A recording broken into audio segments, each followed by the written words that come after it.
Graham, you've gone from off-field staffer to USC OC within about 5 years. Has your rise surprised you at all? Or? I've been fortunate,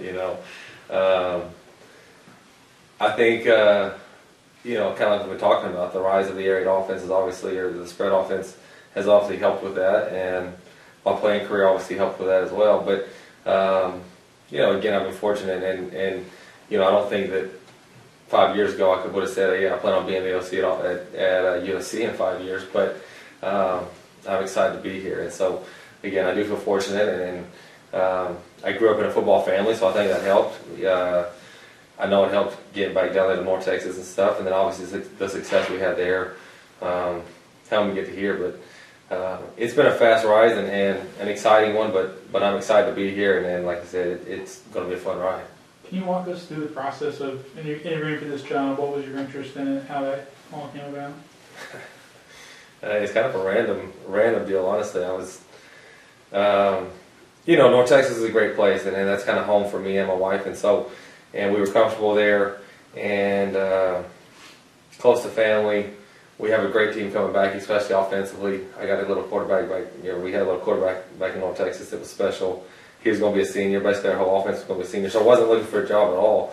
I actually turned a couple jobs down just because I felt like we had a chance to really be special, And then just kind of out of nowhere, Coach Helton called me, and USC is a top 5 to 10 program ever, And so those jobs don't come around very often because they're not open very often. And so when a job like that comes around, it's a lot more interesting than any other job that came around. So he called me. We had a few conversations on the phone. That was probably on Tuesday or Wednesday.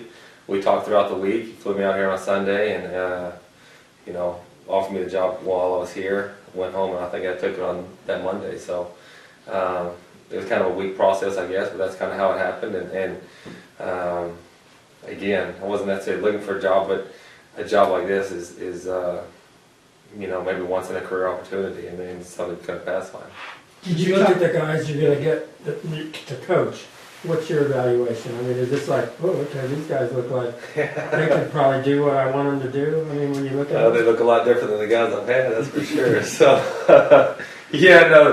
no. When I came on that Sunday, he showed me some clips of a lot of the guys, and really after I talked to him, the first time he called me, I got our video guys in North Texas to get video, and I just wanted to watch some games just so I could see what they had, and especially at the receiver position, it excited me. I think we have a great group of receivers that can do a lot of special things, and my job is to put those guys in a position to be successful, and I think that's what, again, kind of the philosophy of the air raid is: keep it simple, get your playmakers in space, or, get them the ball in space and let them do what they do, and so I think it was, like I said, watching them, I got really excited thinking that there could be a natural fit there. I don't think it's you got to go in and revamp the personnel, to fit what we do.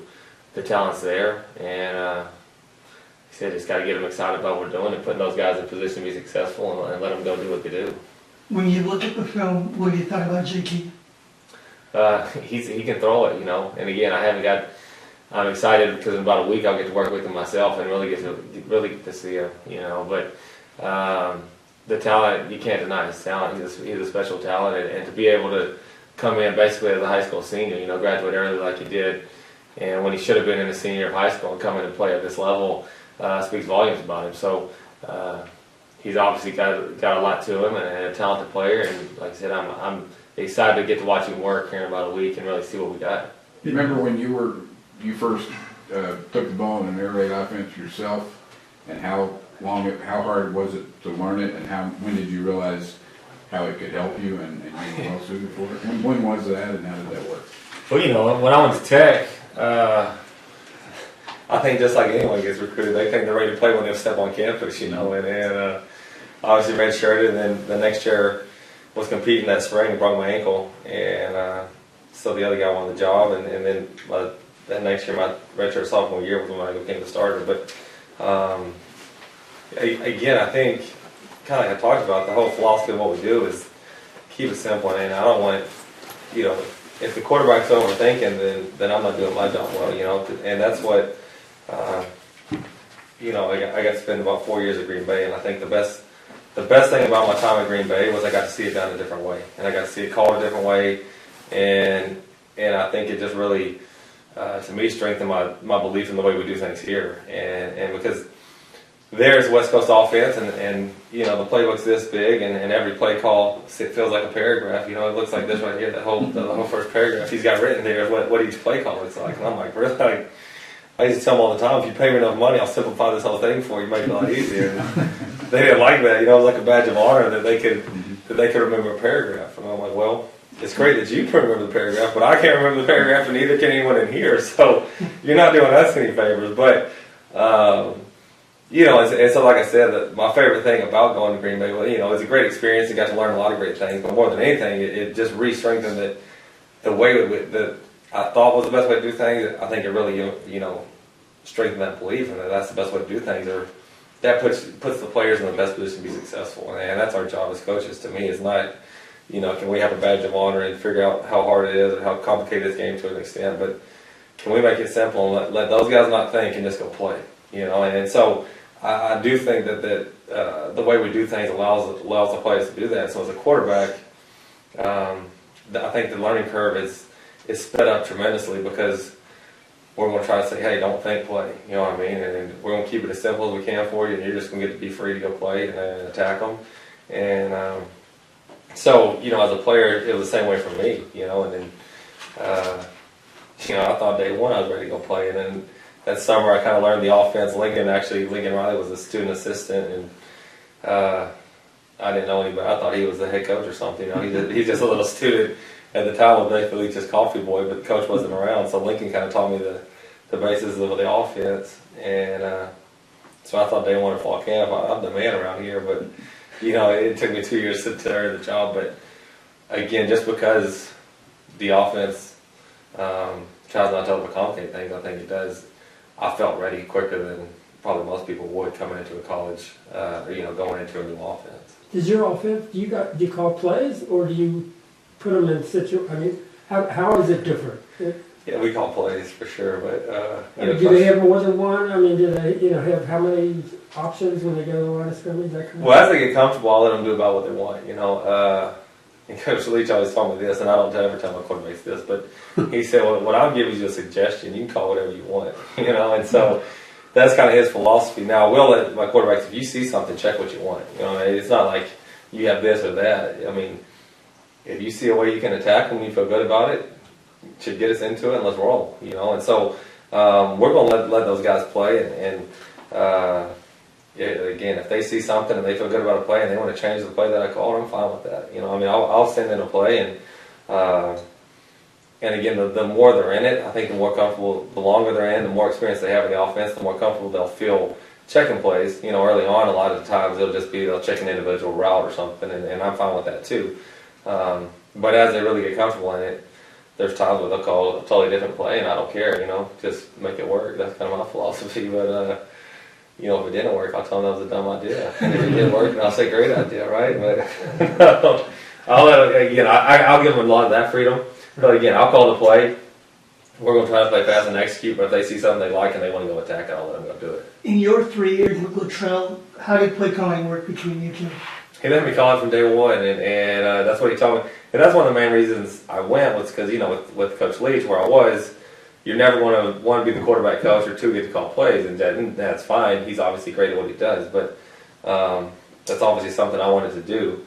And so Coach Luttrell taught me, you don't get to coach quarterbacks, you get to call plays, and so that was a huge help for me. And then, early on especially, he was pretty involved with, like on Monday and game planning and stuff, especially on the run game stuff. And that's kind of how we started it year one. I would game plan the back end, he would kind of put together a run game plan, and we'd mash them together, and then he'd go be the head coach, and he'd let me be the offensive coordinator, and as we went, he kind of stepped further and further away from me than that, just because we had been together for a while, I guess. And so that was the dynamic there, and he was great to me. And Coach Luttrell, a lot of the run game stuff we do, I think is really good, and it takes a lot of pressure off that quarterback. And that's the thing is if the quarterback's off, you got to find a way to take. I mean, if he's not, early on, not on, you got to find a way to take pressure off of him. And I think that's what the running game does for you. Is it takes pressure off that guy, and gives you a chance to win football games, even if he's not having his best night, because it's hard to be on for 12, 14, 15 straight weeks, whatever it is. And so that's one way we take pressure off the quarterback. And then so Coach Luttrell was obviously, he's been a big mentor to me, and he's an unbelievable man to work for. He was a great head coach and helped me grow a ton. And if it weren't for him, obviously I probably want to be here, and then probably want to feel like I'm ready to be here, to be honest with you. What's your impression of the running backs? I love those guys. I think, Vi was a guy that I saw early on, and he's just a guy that seems to love football, and that's the most important thing to me is you got to have people that love football, and he runs tough, he gets tough yards, and that's what you got to be able to do. Keith is the same way. He's from what I can tell and what everyone says, is nobody wants to tackle the guy, and so that's always obviously a benefit as far as gets tough yards, and a lot of times, I think short yardage, like third is short, fourth is short, goal line areas, it has very little to do with scheme, because they're always going to have more people in there than you. You got to have a running back that wants to go get across the line more than the defense wants to stop them, and I think those two guys do a great job of that. And then you got Carr, who again, I haven't seen many of them play, but from what everyone says, it's kind of more of the home run hitter. But I have got to spend some time with them in the weight room, watch them run around on the field a little bit, and really as a whole team. But you're asking more about the running backs. I think all three of them. But what's impressive about the whole team is just the willingness to work and the want to. You know what I mean? And again, I think that's a huge part of winning, is just how much do they love football and how much do they want to work for it. And work's not a problem with these guys. They all want to work. They all do a great job working. But those three guys, that you're asking about, all love football. And sometimes they don't love class as much as they love football, but that's everyone, right? So when you get them on the field, they do everything right. They work extremely hard, and again, I think because of that, they can be really good football players. Given that the team went 5-7 last year, the offense struggled, there's this kind of constant conversation about Coach Hutton's status. Do you view this as a pressure-filled situation at all? Or? Not really. All jobs are pressure, right? But my overall attitude is just, we're playing football, so at the end of the day, what's the worst that can happen to you? You know what I mean? We get paid a lot of money to coach a game that you played as a little kid because you loved it. So I don't ever worry too much about pressure. Now, the great thing about SC is, and I haven't been here long enough to really see this, but the little that I've seen is, I don't really think it matters if you win a Rose Bowl or if you go 5-7. The next year there's always pressure because they want you to win again, And so, but that's one of the things that most intrigued me about this job was, there most jobs, a lot of jobs throughout the country, you can be average and everyone's happy with you. You know what I mean? But you don't get into the profession to be average. You get in the profession to win championships, and realistically, there aren't many schools in the country that you can win a national championship at. Let's just be honest. Even Texas Tech, when I was there, was a great school. We had some great football teams, but everything in the world would have had to fall perfect for you don't realistically have a chance to win that, or we didn't. You know what I mean? And if we go 12-0, maybe we play it, and even still, they probably try to keep you out to get one of the elite schools in the country in. You know what I mean? So there just aren't that many schools where you feel like every year you legitimately have a chance to play.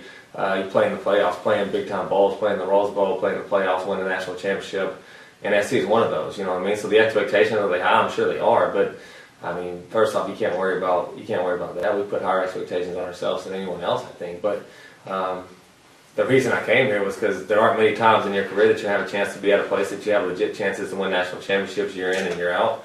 And if you ever get one of those schools, you better jump on it because you may never get it again. And so that's why I'm here. Like you said, I think every year I would assume at this place your job security is uncertain because they want you to. Whether you won a Rose Bowl or whether you won 5s, they want you to win another one, And so that's just part of being at one of the elite programs in the country. And again, one of the reasons I wanted to be here was because you do have that opportunity, and the expectations are that. And so the players understand that, the coaches understand that, and so we expect to win. You got good talent. You got guys that are willing to work. What do you think happened from last year when you look at the film? Where was the disconnect especially with the offense? I have no idea. I don't know. Like you said, they have talent, and you know, when you lose the number 3 overall draft pick, that probably hurts you. You know what I mean? Especially when he comes out early, and this is all speculation. But so I can't speak on that. But I'm sure losing Darnold hurt, especially if you weren't planning on losing him, and so that probably left a gap, and you're trying to rush someone in that you didn't know you were going to have to rush in there. I don't know. That'd be my only guess. But, you know, they're a talented crew. They want to work. And like I said, we just got to energize them, get them excited about football. And I think they are excited and free them up to play. And that's what I believe about anywhere is if you can eliminate thinking and just free them up to play, then you're going to put them in a position to be successful, and they'll be great. And that's what we're going to try to do. You both played for Mike Leach, then coached for Mike Leach, and kind of beyond X's and O's, he's kind of a different guy. I'm curious what kind of things maybe you learned from him in those situations. I would say the two things that I've taken the most from him are one, kind of what I've talked about the whole time, as far as keep things simple. You know what I mean? Like, you can't. There's a lot of great football out there, and I don't think there's any magic X's and O's, and I don't think that the air raid offense is some magic X's and O's offense. And like I said earlier, I really don't think it is X's and O's offense. I think it's a philosophy, and I don't believe there's any magic or anything secret to what we do. And if anyone wants to come sit, it doesn't matter any college, any high school, they can come sit down. I'll tell them everything we're doing, because I don't think that what we're doing is different than what anyone else is doing. And I think there's a lot of great offenses out there, and a lot of great plays out there. You just can't be great at all of them, and that's what I think Leach does an unbelievable job of, is saying, we're just going to be great at these plays, and that's it. You know, I mean, I'm not going to worry about all the great stuff that's out there or anything else. This is what we're going to do, and we're going to be really, really good at it. And I've tried to take that philosophy with me as much as anything, because I think that's why he's had success. And so I think that's one thing that I've taken with me everywhere. And then kind of like what we were talking about with him is just be loose and have fun, you know. And I think Leach does a great job of that, of making sure his guys aren't ever too tight or aren't always ever too stressed. It's just we're playing a game, and yeah, there's high expectations, and there's a lot of people watching. But at the end of the day, you're playing a game, so go have fun, you know. And that's kind of what we try to do, is be loose, have fun, and we're going to set standards and hold them to those standards, and you know, be tough on them, but they're going to know that we love them. And like I said, we're going to go there and have fun every single day and enjoy. I mean, we're living in Southern California. What's not to enjoy? You know, the sun's out and you're going to be playing football. So that's kind of going to be our philosophy. Let's go enjoy it. Let's go have fun. Be loose. Don't overthink it. And I think a lot of that comes from Coach Leach, you know, and he's different, and you know, so there's some things that you don't want to take, but those two things are things that I definitely think that I try to take, as far as we're going to be simple in what we do. We're going to just be good at what we do, and we're going to have an identity, and we're going to have fun doing it. And I think if you do that, you give yourself a chance. 9:22, so you got maybe one more question. All right. You inherit the starting quarterback, right, from a year ago. Is that competition open because you're new and this will be new? Oh yeah, every competition. I mean, every position is open, because I don't have any preconceived notions about any of them, you know. And like I said, I think from what I saw on tape, JT, you know, he obviously has very talented, and to come in and play as early as he did speaks a lot about him. But again, we're going to try to simplify things and give every one of those guys the best chance to be successful, and give them all, you know, play to all their skill sets, and again, simplify it all. Take the thinking out of it and let them go play. Let them use their skill sets. If they weren't talented, they wouldn't be at USC. You know what I mean? And so we're going to try to, again, simplify it to the point that they don't have to think, and they can go just use the talent that the good Lord's given them and the reason they're here. You know, and so that's our goal, and then see which one fits, see which one does it best. You know, and so again, I'm excited about JT, because he's done a lot of great things on tape, but I'm excited about all of them. You know, I think you know, Jack has a different skill set as far as athleticism. You know, he's big, he's thick, he can run well. To me, Jack's, from what I can see in 3 weeks, Jack's a great leader. He works his tail off, so I'm excited about him. Thinks as competitive as anyone I've been around. You know what I mean? I think that's his biggest strength. Again, this is all from a 3-week evaluation, but he competes every day, you know, in the weight room, no matter where it is. And then Keaton is a really fluid thrower, you know. And so with those 4 guys in there, I'm excited about getting to watch all of them play and see what they can do. And again, we're going to try to let them let the talents be free and go have fun with it and see which one fits us best. How much have you interacted with Last those one. guys? With what? How much have you interacted with them so far? More than anything, I just watch them work out. Just because the time of year and the compliance rules doesn't let us do too much with them. So every day when they work out or when they go run on the field or do any of that, we go down there and watch them and encourage them and see them work from that standpoint. And anytime they want to come out, so I've told them, if you ever want to come up and talk or look at anything, you're welcome to do that. So they've all kind of mingled in at different times just to hang out or ask me about something on tape or something. And so because our stuff is on the system, so they can watch it and then they can come up and ask me questions about it. So I've got to do some of that with them. They all seem sharp. They all seem extremely eager to learn it and go compete. And in the weight room, they're working well. So it'll be a fun group to work with. Thank you, Coach.